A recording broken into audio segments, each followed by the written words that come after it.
Every single person who ever came on my show, and I hear there's like 37,000 guests I've talked to, a lot of them came from dysfunction and a lot of them wouldn't appear to be teachers, but every one of them had something to say that was meaningful and valuable and that I could use to grow myself into the best of myself, which is what all of our jobs are. Your number one job is to become more of yourself and to grow yourself into the best of yourself.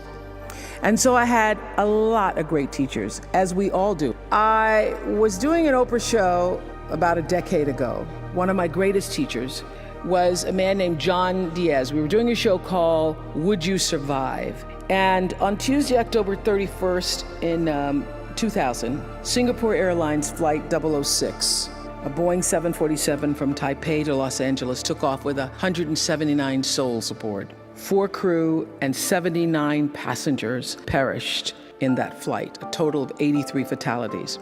There was a typhoon rolling through at the time, and the plane went down the wrong runway. Now what's interesting, John Diaz was on that plane and he had several indications, whispers, that he shouldn't have gotten on the plane, but he did anyway. He got on the plane and he managed to be one of the survivors. And on the Oprah show, I was asking him, what do you think it was that you were one of the survivors? And I said, do you think it was your position on the plane? Because he was in first class and he was sitting on the right next to an exit door. And he said, yes, I think it might have been the position of the plane.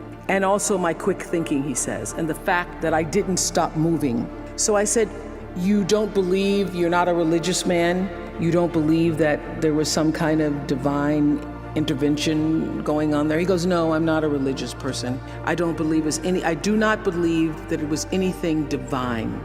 I don't believe that. I did see, he said, as I got knocked back into the plane, that it looked like Dante's Inferno, with people strapped into their seats and just burning.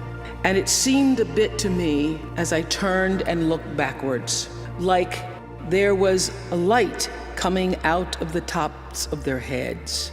I guess you could call it an aura was leaving their bodies, and some lights were brighter than others.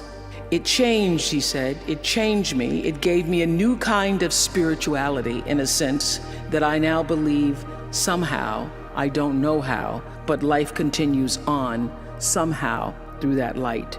And I thought, I'm not a religious man, but I thought the brightness and dimness of the auras were how one lives one's life, so to speak.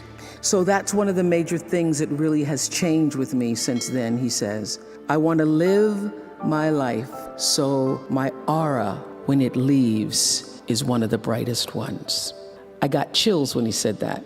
How does one lead a meaningful life? Because ultimately, isn't that what we all want? We want to lead a life so that however we transition, people can say, wow, that was a bright one. That was a bright light. First of all, I think that it comes from a deep sense of awareness about who you are and why you're here. It comes from being in touch with, on a regular basis, the appreciation and the holy gratitude that should fill each of our hearts on a regular basis, just knowing what a privilege it is to be here and to be human. To me, successful is getting to the point where you are absolutely comfortable with yourself. It does not matter how many things you have acquired. The ability to learn to say no and not to feel guilty about it, to me, is about the greatest success I have achieved. The fact that I have, in the public side, done whatever, it's all a part of a process for growing for me. But to me, to have the kind of internal strength and internal courage it takes to say, no, I will not let you treat me this way, is what success is all about. It's the same thing that prevents you from being abused as a child, that prevents you from being abused as an adult, that allows you to build success for yourself. I will not be treated this way. I demand only the best for myself. All the mistakes I've made in my life, I've made because I was trying to please other people.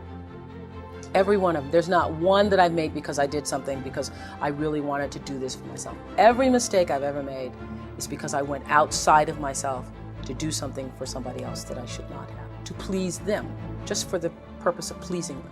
You are worthy to say no, that it's okay if you say no. It's okay if you say no and then people don't like you.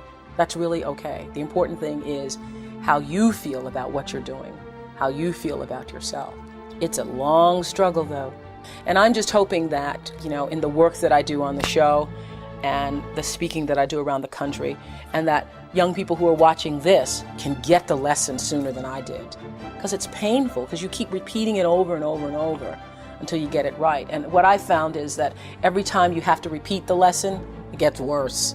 Because I call it God trying to get your attention, the universe trying to get your attention. So we didn't get your attention the first time, so we're going to have to hit you a little harder this time. So I'm still doing it. I'm still learning. I say many times, the universe is always trying to get your attention. I use universe and God interchangeably.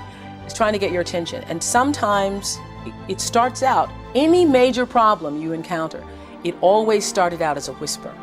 By the time it gets to be a storm, you've had a pebble knock you upside the head, you had a brick wall, you had the house to fall down, and before you know it, you're in the eye of the storm. But long before you're in the eye of the storm, you've had many warnings, like little clues.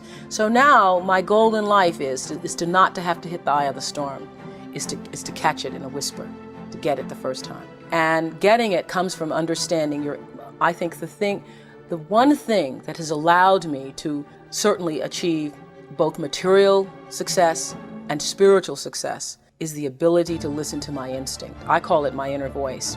It doesn't matter what you call it, nature, instinct, higher power. But the ability to understand the difference between what your heart is saying, what your head is saying. I now always go with the heart. Even when my head is saying, oh, but this is the rational thing, this is really what you should do, I always go with that little feeling, the feeling. I am where I am today because I have allowed myself to listen to my feelings. I feel that luck is preparation meeting opportunity. One of the biggest lessons I've learned recently is that when you don't know what to do, you should do nothing until you figure out what to do. Because a lot of times you feel like you're pressed against the wall and you've got to make a decision. You never have to do anything. No, don't know what to do. I do nothing. I wait. And that has been a big lesson. To be willing to be still with myself and trust myself and my higher power to help me make the right decision and to not feel pressured. See, I think, we create stress for ourselves because you feel like you have to do what you have to do it. You have to. I don't feel that anymore.